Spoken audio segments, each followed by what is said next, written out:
Hello guys, আমরা সবাই সকাল সকাল বেরিয়ে ফেললাম।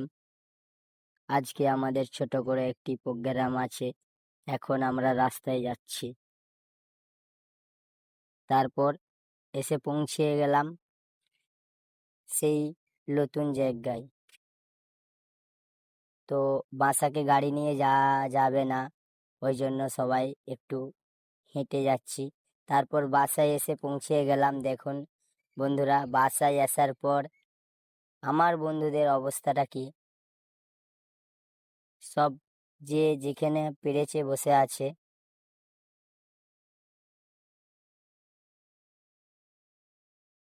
তারপরে আমরা চলে আসলাম মায়ের মন্দিরে। মায়ের মন্দিরে এসে তোমাদিকে দেখানোর জন্য ছোট করে একটু চারিদিকে ঘুরিয়ে ভিডিও একটা বানিয়ে ফেললাম।